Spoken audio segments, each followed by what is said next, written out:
103 minutes. Croatia waited 103 minutes, and then the ball hit the net, gone in 2 seconds by a sensor inside of football. And in that moment, one of the greatest careers in the history of this sport ended. Not with a trophy, not with a celebration, with tears on the grass of a stadium in San Francisco while a machine explained why his goal didn't count. Luka Modric, 40 years old, 5 World Cups, a final, a semi-final, the greatest midfielder of his generation. And this is how it ends. Let's go back to Thursday night at NT Park, San Francisco, Croatia versus Portugal, round of 32. This match had everything. Ivan Perisic gave Croatia the lead in the 53rd minute. Cristiano Ronaldo, 40 years old himself in what may also be his final World Cup, equalized from the penalty spot in the 62nd minute. His first ever goal in a World Cup knockout match, a record that needed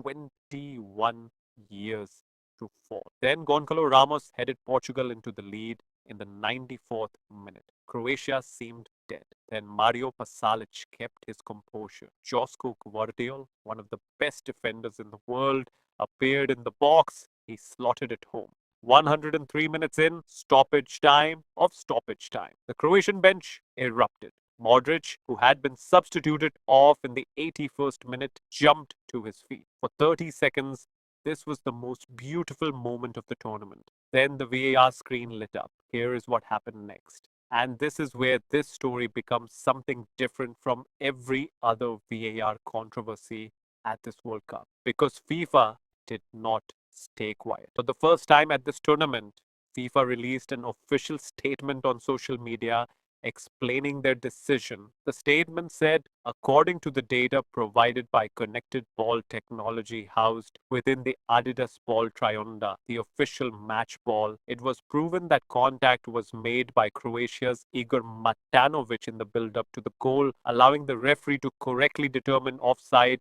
and disallow the goal. IMU sensors housed within the Trionda ball are capable of determining any slight contact, displayed to viewers in the broadcast as a heartbeat graphic, allowing officials an unprecedented level of data to make fast, accurate decisions. In other words, a sensor inside the ball detected that Matanovic touched it by a fraction that no camera could capture. That fraction put Pasalic offside, and so the goal was cancelled. Croatia midfielder Petar Susic said afterward, the referee said that he didn't see our side touch the ball. He said that he has a sensor in the ball and he decided like that.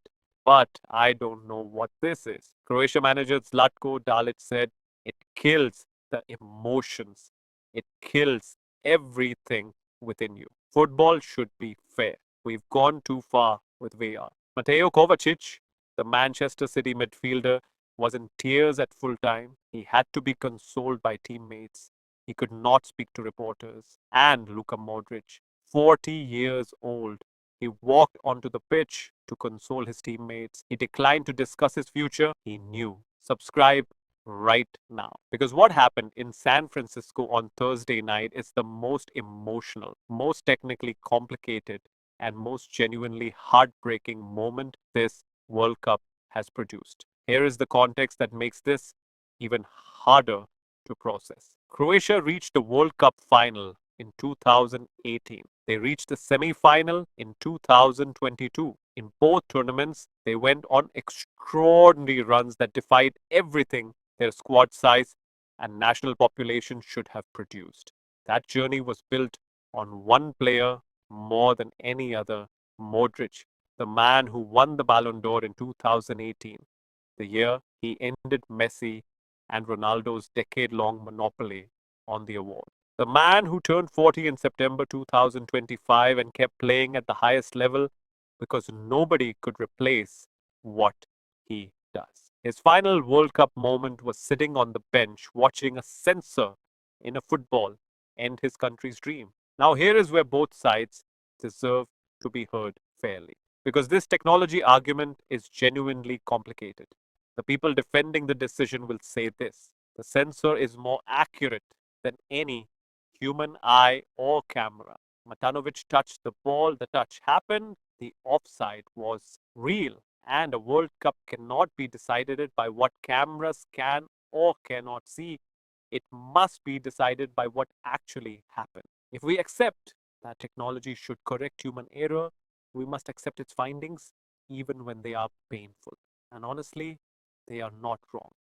But the people devastated by this decision will say something different. They will say that a touch so small it cannot be seen by any camera, a touch that no player, no coach, no referee, no fan watching live or on replay could detect, is not a touch that should end a World Cup dream.